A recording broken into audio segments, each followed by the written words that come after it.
Namaskar friends, welcome to SCKG Studies and SCKG 2.22 YouTube channel classes. In this session, we are going to discuss about role and function of presenting officer.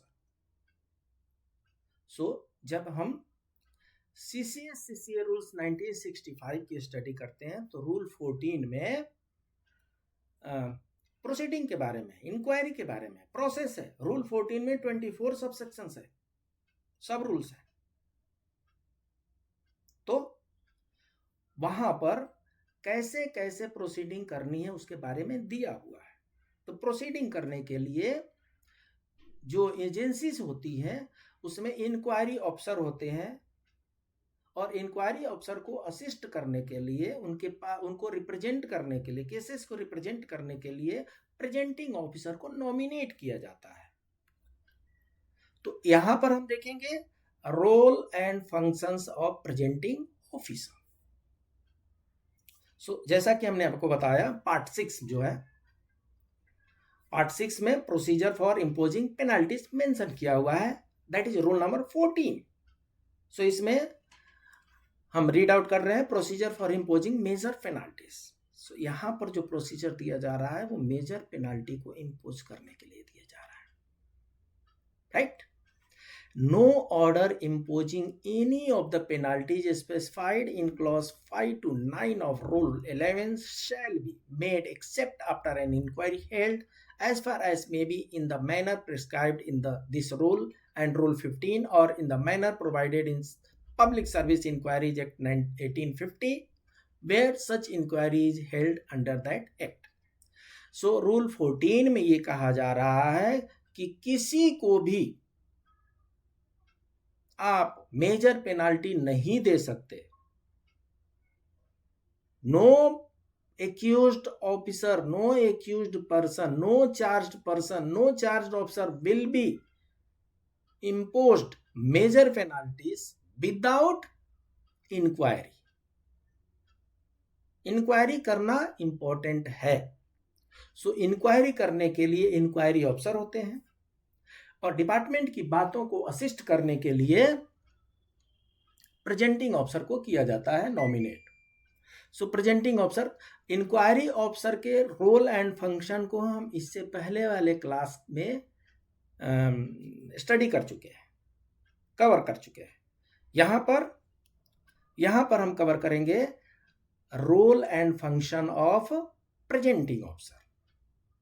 जब भी inquiry होगी तो disciplinary authority उसको initiate करेगी, presenting officer उसको present करेंगे, inquiry officer उसको carries out inquiries to arrive at correct findings होता है। चार्ज ऑफिसर जो एलिजिड पर्सन होते हैं और उनको असिस्ट करने के लिए डिफेंस असिस्टेंट होते हैं, right? So role of presenting officer यहां से हम समझेंगे। आपको इससे पहले हम बता चुके हैं, आपको हम दिखा भी देते हैं। ये देखिए प्रेजेंटिंग ऑफिसर है। Presenting officer presents the case for the department. So इससे हमने बताया है इससे पहले वाले वीडियो में कि he is just like, he is not, but he is like a public prosecutor. इनका काम है to present the facts in such a manner that the allegation is proved. ये इनका काम है। प्रेजेंटिंग ऑफिसर का मेन काम है एलिगेशन प्रूव होना चाहिए। प्रेजेंटिंग ऑफिसर के पास डिपार्टमेंटल जो डिसिप्लिनरी अथॉरिटी होती है, डिसिप्लिनरी अथॉरिटी पूरा बंच ऑफ पेपर्स भेज देती है। ये सारे पेपर्स हैं, ये आपको असिस्ट करेंगे।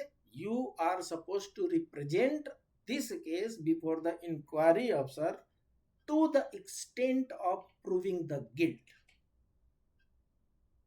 राइट? सो प्रेजेंटिंग ऑफिसर का जो रोल है, प्रेजेंटिंग ऑफिसर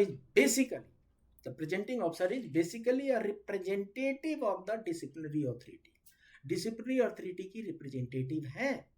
डिसिप्लिनरी अथॉरिटी क्या चाहती है? डिसिप्लिनरी अथॉरिटी के पास कुछ एलिगेशन आया है, डिसिप्लिनरी अथॉरिटी को प्राइमा फेसी लग रहा है कि ये एलिगेशन सही है, लग रहा है।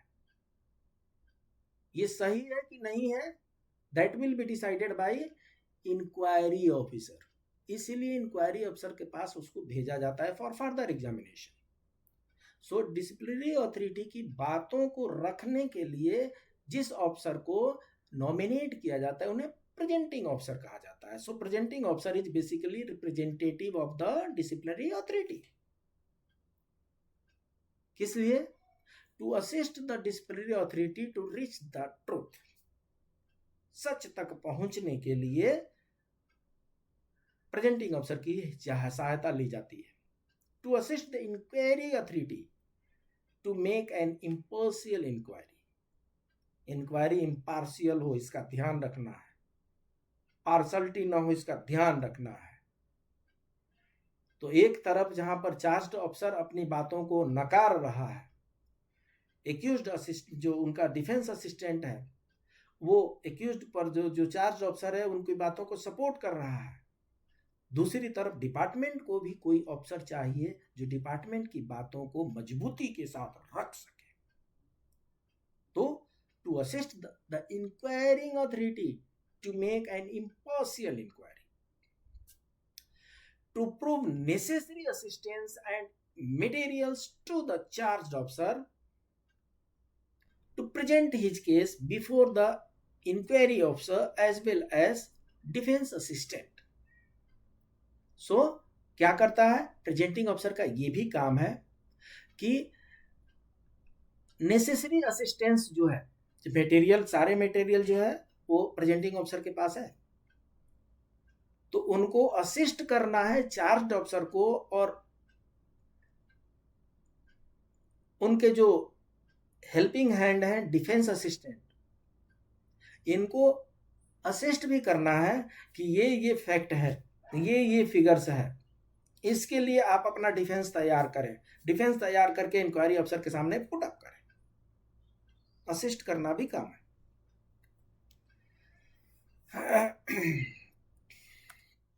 Presenting officer in minor penalty proceedings, presenting officer in minor penalty proceeding. So इससे पहले हमने देखा आर्टिकल 14 जो रूल 14 का जो 1 है उसमें लिखा है no major penalty can be imposed without any departmental inquiry. Major penalty के लिए इम्पोज करने के लिए डिपार्टमेंटल प्रोसीडिंग होनी आवश्यक है, और डिपार्टमेंट प्रोसीडिंग के लिए प्रेजेंटिंग ऑफिसर होना आवश्यक है, जरूरी है। क्या माइनर पेनाल्टी में भी चाहिए? प्रश्न ये उठता है क्या माइनर पेनाल्टी प्रोसीडिंग में भी प्रेजेंटिंग ऑफिसर की जरूरत है? तो appointment of presenting officer is necessary in major penalty cases. Clear cut लिखा हुआ प्रोविजन में रूल 14 में कि मेजर पेनाल्टी केसेस में प्रेजेंटिंग ऑफिसर को अपॉइंट करना जरूरी है। एंड इसका दूसरा मीनिंग ये हुआ कि नॉर्मली इन अदर प्रोसीडिंग्स जहां पर माइनर पेनाल्टी होना हो वहां पर प्रेजेंटिंग ऑफिसर को अपॉइंट नॉमिनेट नहीं किया जाता है।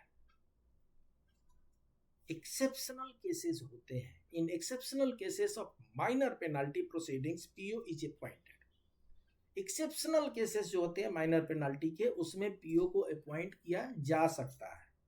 कब?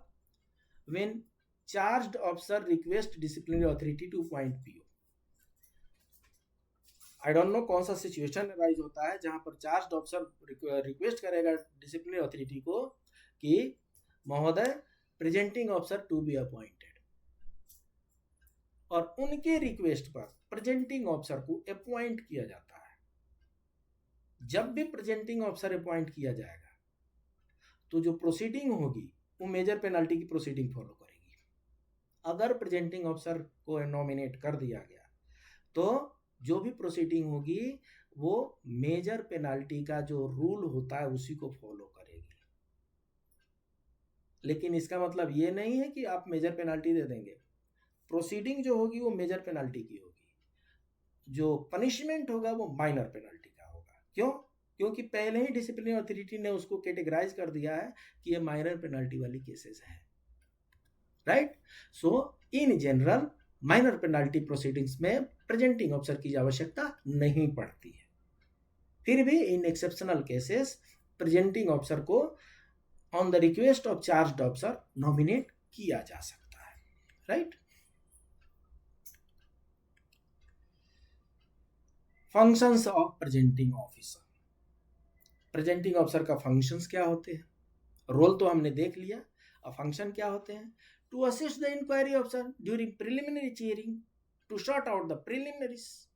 सो प्रिलिमिनरी हियरिंग में एक इंक्वायरी ऑफिसर को असिस्ट करना है। Presenting officer will assist the inquiry officer.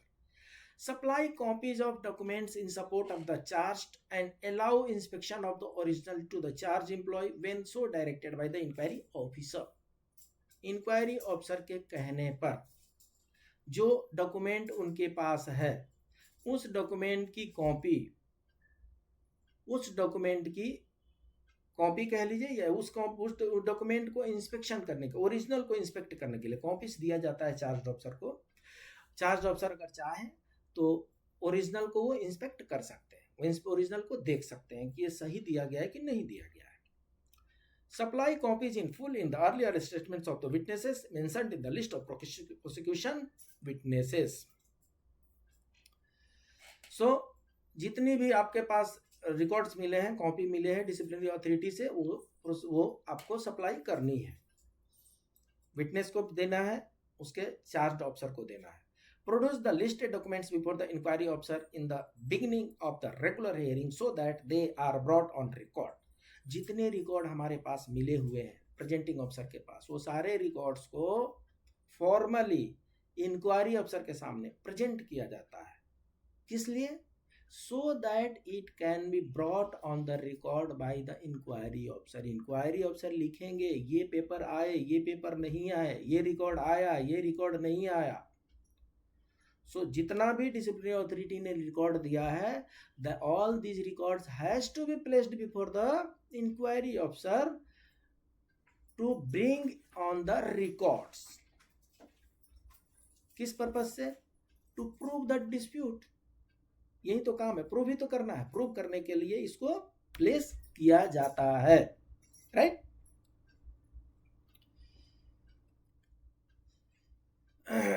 Lead in a general logical manner the oral evidence before the inquiry officer in support of the charge. जो भी चार्ज आया है उस चार्ज को लॉजिकल मैनर में इंक्वायरी ऑफिसर के सामने present करना है, ये फंक्शन है।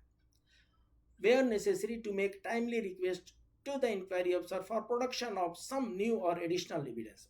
कई बार ऐसे होते हैं कि बाद में भी डिपार्टमेंट कुछ एडिशनल डॉक्यूमेंट सप्लाई करती है, उनको भी इंक्वायरी ऑफिसर से रिक्वेस्ट करके उनको भी ऑन द रिकॉर्ड लाने के लिए उनके सामने प्रोड्यूस करना है, और एग्जामिनेशन बाय द विटनेसेस से भी कराना है उसको। Cross examine effectively hostile witnesses और defence witnesses produced by the defence.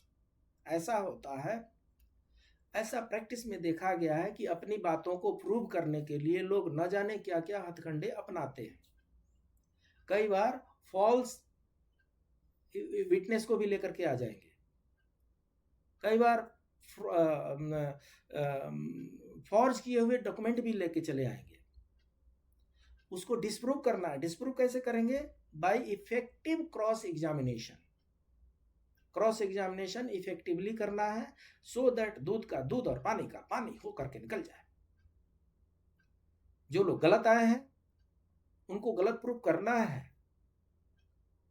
कई बार बाई बोरो भी होता है, उसको भी ध्यान में रखना है। Submit the written brief summing up his case with a copy to the charged official after all evidence have been. So last में क्या किया जाता है? रिटन ब्रीफ सबमिट किया जाता है। Where the rules permit, he may with permission of the inquiry officer argue the case orally. So जहां पर रूल परमिट करता है केस को ओरली भी, मौखिक रूप से भी आर्गुमेंट किया जाता है, बहस किया जाता है, इसका भी ध्यान रखना है। अब क्या है, कुछ एक्ट ऐसे हैं जो प्रेजेंटिंग ऑफिसर को करना चाहिए। क्या करना चाहिए? Study all study all the original records of the case based on which the charges are framed and acquaint himself with all the facts of the case thoroughly, including all the elements of the misconduct committed by the charged officer. आपके पास bulk of papers आ गए हैं department की तरफ से, उसको selective study नहीं करना है, थॉरोली आपको एक एक paper you have to go through, तब आपका सीक्वेंस बनेगा, तब आपका लिंक बनेगा, तब आप लॉजिकली उस पॉइंट को प्रेजेंट कर सकते हैं. सो जितने भी ओरिजिनल रिकॉर्ड्स हैं उनको स्टडी करना है, जरूरत पड़े तो दूसरी बार भी कर लीजिए, तीसरी बार भी कर लीजिए, nothing is wrong, but original records को स्टडी करनी है.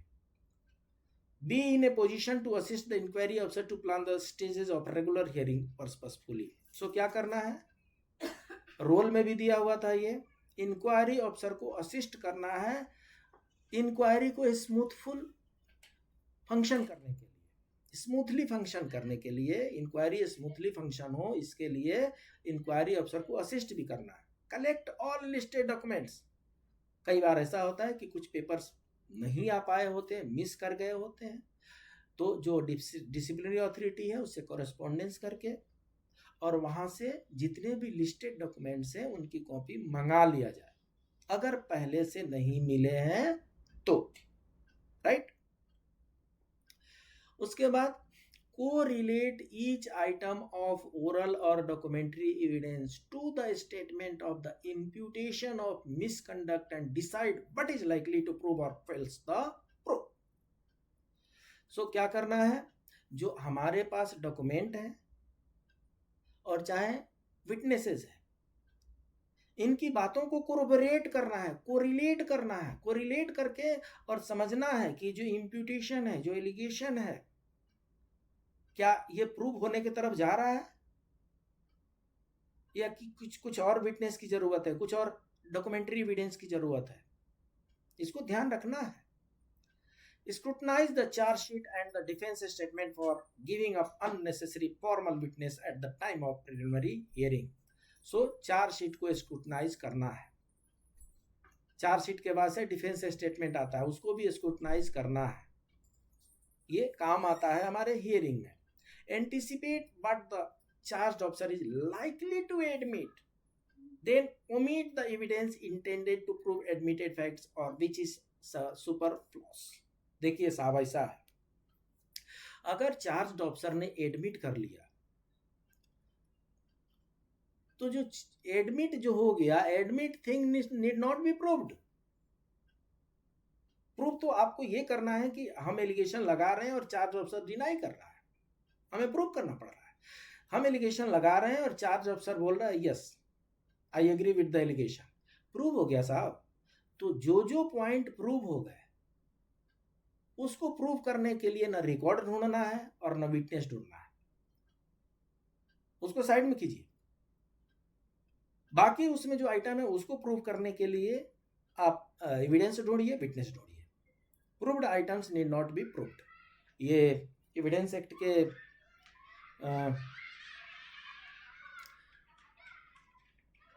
सेक्शन 50 से लेके 56 से लेके 60 के बीच में है, proved items need not be proved.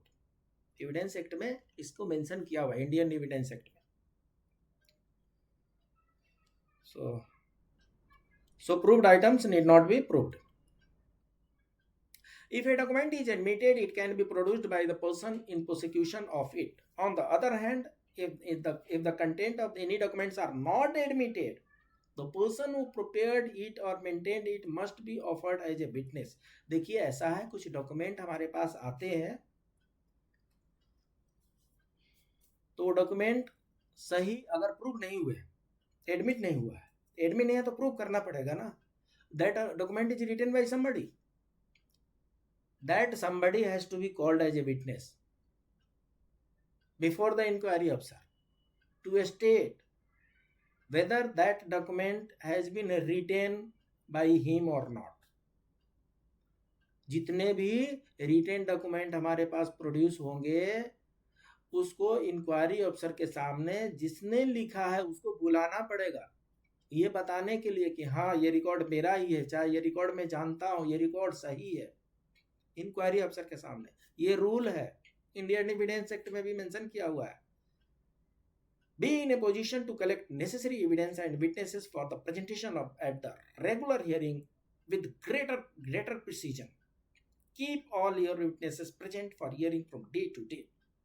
Greater precision का मतलब ये होता है कि आपको गागर में सागर भरना है। कहना बहुत कुछ है, लेकिन इस सिस्टमेटिक तरीके से कहना है कि बहुत सारी बातों को कम समय में ही प्रेजेंटिंग अफसर के सामने हम प्रेजेंट कर सके इम्पेटिक मामले में, पूरे इम्पेटिक तरीके से, बोल्ड तरीके से। वो तभी होगा जब हम जो डॉक्यूमेंट्स हैं उसको अच्छी तरीके से स्टडी किए हैं, केस को हम अच्छी तरीके से समझे हैं, उसको कोरोबरेट किए हैं, कोरिलेट किए हैं, एक सीक्वेंस बना लिए। जितने भी मिसकंडक्ट होते हैं, जितने भी ऑफेंस होते हैं, मिसकंडक्ट होते हैं, सबकी एक कहानी होती है, एक स्टोरी होती है। हमें उस रिकॉर्ड के बेसिस पे, विटनेस के बेसिस पे उस स्टोरी को रिक्रिएट करना है बिफोर द इंक्वायरी अफसर। अगर हम उस एलिगेटेड जो एलिगेशन है, उस एलिगेशन वाली स्टोरी को रिक्रिएट करने में सफल हो गए with the help of evidence and witnesses, तो एलिगेशन प्रूव हो जाएगा, इंक्वायरी सही जगह पे चली जाएगी। इसके लिए हमें नेसेसरी एविडेंस और विटनेसेस को टाइम टू टाइम कलेक्ट करने की जरूरत पड़ती है, right. Before departmental witnesses are examined at the inquiry it would be, देखिए क्या होता है, कई बार ऐसा होता है कि विटनेस को जल्दीबाजी में बुला लिए, प्रेजेंटिंग अफसर के सामने पेश कर दिए और एग्जामिनेशन करने लगे। By the lapse of some time, कई बार इंक्वायरी करते करते टाइम लग जाता है, मेमोरी फेड भी हो सकती है। मेमोरी फेड हो जाएगी तो वो सही चीजें इंक्वायरी अफसर के सामने नहीं कह सकते हैं और प्रूव करना मुश्किल हो जाएगा। सो एज ए प्रेजेंटिंग अफसर ये ड्यूटी बनती है कि विटनेस को, जिस विटनेस को आप एग्जामिन करने वाले हैं इंक्वायरी अफसर के सामने, उससे पहले मिल लीजिए अपने विटनेस को पहले मिल लीजिए, उनको याद दिलाइए कि उन्होंने क्या क्या कहा है, उसको रेडी करना, उसको तैयारी कराना है। अपने विटनेस को तैयारी कराना प्रेजेंटिंग अफसर का काम है और डिफेंस विटनेस की तैयारी कराना डिफेंस असिस्टेंट का काम है। सो डैट इंक्वायरी अफसर के सामने टू द पॉइंट प्रश्न पूछे जाएं, टू द पॉइंट आंसर आए, और अगर क्रॉस एग्जामिनेशन हो रहा है तो that witness should be able to reply it correctly. Cross examination is a double sworded system. Cross examination एक ऐसी दुधारी तलवार है कि सामने वाले विटनेस की अगर क्रॉस एग्जामिनेशन करने आता है आपको, तो सामने वाले विटनेस की जो है उसकी जो ट्रूथनेस है वो सामने आप ला ही देंगे, दूध का दूध पानी का पानी कर ही देंगे। सो इसलिए अपने विटनेस को पहले से प्रिपेयर कराना है इंक्वायरी के लिए। उसके बाद से क्या है, डिफेंस एक आदत हो गई है कि जो कोई भी एलिगेशन लगाया जाएगा, जो डिफेंस असिस्टेंट होगा वो बोलेगा सर ये मालाफाइड है, ये झूठ का एलिगेशन है, इसमें नेचुरल जस्टिस को फॉलो नहीं किया गया है, इसमें बर्डन ऑफ प्रूफ मेरे पास नहीं है। ऐसे ऐसे वो पॉइंट्स को रेज करते हैं। डिफेंस असिस्टेंट जो ट्रेंड होगा वो हर किसी न किसी इशू को मालाफाइड ट्राई करेगा ले जाने के लिए, किसी न किसी इशू को नेचुरल जस्टिस के अगेंस्ट में ले जाने की ट्राई करेगा, बर्डन ऑफ प्रूफ शिफ्ट करने की कोशिश करेगा। So equip yourself fully how to meet them. आपको इस बात के लिए तैयार रहना है कि अगर ऐसे क्वेश्चन आते हैं तो उनको कैसे वहां पर रिस्पॉन्ड करना है, बिल्कुल तैयार रहना है। Have a thorough knowledge of departmental policies and procedures। जो रिलेवेंट पॉलिसीज एंड प्रोसीजर्स हैं डिपार्टमेंट के, उनको आपको जानकारी होनी चाहिए। नहीं जानकारी होगी तो हर बार पोस्टपोन्ड होता जाएगा, टाइम लेते जाएंगे, प्रोलॉन्ग होता जाएगा proceeding, if inquiry officer permits. हाँ, नहीं तो क्या है, एक आदमी की डिपार्टमेंटल नॉलेज की कमी दूसरे आदमी के लिए बेनिफिट में चला जाएगा, कन्वर्ट हो जाएगा। सो इसलिए अगर आपको प्रेजेंटिंग ऑफिसर बनाया जाता है तो आपको डिपार्टमेंटल पॉलिसीज एंड प्रोसीजर के बारे में जानकारी होनी ही चाहिए।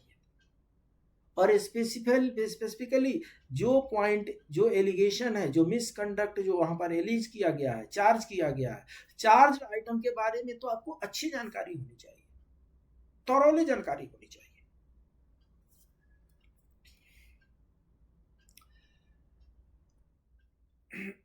He may re-examine the prosecution witness, जब अगर जरूरत पड़े तो प्रोसिक्यूशन विटनेस को री एग्जामिन किया जा सकता है। यहाँ पर हम विटनेस को दो हिस्से में समझने के लिए बांट रहे हैं, समझने के लिए क्लासिफाई कर रहे हैं विटनेस को। अगर डिपार्टमेंट के तरफ से जो विटनेस आता है उसको प्रोसिक्यूशन विटनेस कहते हैं,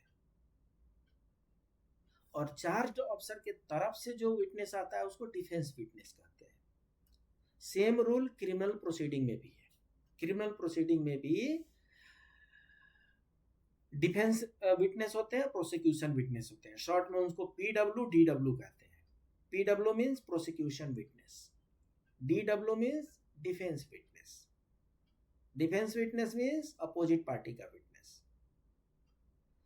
Keep an eye on the procedural aspect at the different stages of the disciplinary proceeding and aid the inquiring authority in securing proper compliance of such rules. So जो procedure होता है departmental inquiry, departmental proceeding का जो procedure होता है, उस procedure को ध्यान में रखना है। कहीं लेफ्ट राइट तो नहीं जा रहे हैं। वैसे तो इंक्वायरी अफसर वहां पर है, लेकिन हमें भी ध्यान रखना है कि जो प्रोसीजर है उसको हम फॉलो कर रहे हैं। And as the inquiry proceeds, take down notes so that you don't leave out points to be covered during cross examination. देखिए ऐसा है, ये तो प्रोफेशनल की बात हो गई।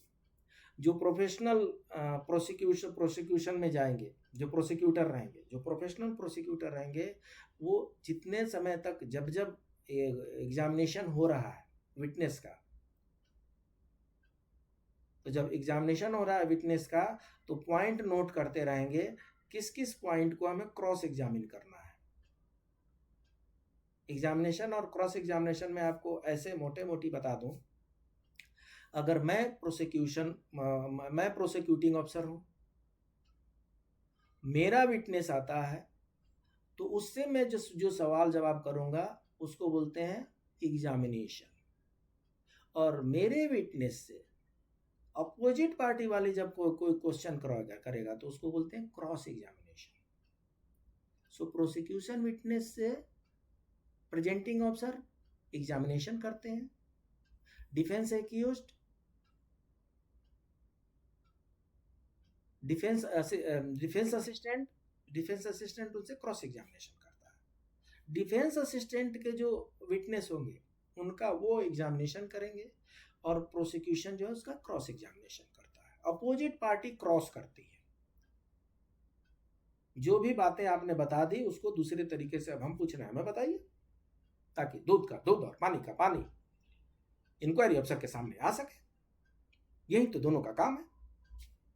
As the inquiry proceeds, take down notes. So notes भी हमें लेना है, नोटिंग करते रहना है इंपॉर्टेंट पॉइंट्स को, सो दैट कुछ छूट ना जाए, कुछ मिस ना हो जाए।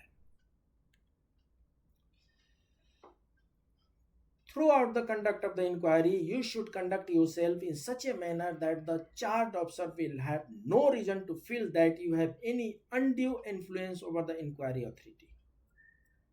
इस तरीके से अपने throughout the proceeding, इस तरीके से अपनी बातों को प्रेजेंट करना है कि हम फैक्ट को प्रेजेंट करना है, हम किसी भी प्रकार के बायस नहीं है।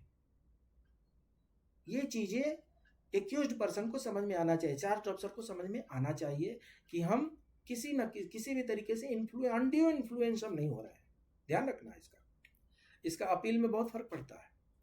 Lead fresh evidence on behalf of the disciplinary authority to further clarify some issues raised in the course of the inquiry. कई बार ऐसा होता है कि क्रॉस एग्जामिनेशन होता है, क्रॉस एग्जामिनेशन में कुछ नए फैक्ट सामने आ गए, कुछ नए इश्यूज सामने आ गए। उस नए इश्यूज को रिप्लाई करने के लिए डिपार्टमेंट से, डिसिप्लिनरी अथॉरिटी से फर्दर रिकॉर्ड भी हम मंगा सकते हैं, फर्दर विटनेस की हम रिक्वेस्ट कर सकते हैं, और वो जो आएंगे उनके अनुसार हम आगे की कार्रवाई करेंगे। Submit your brief in time.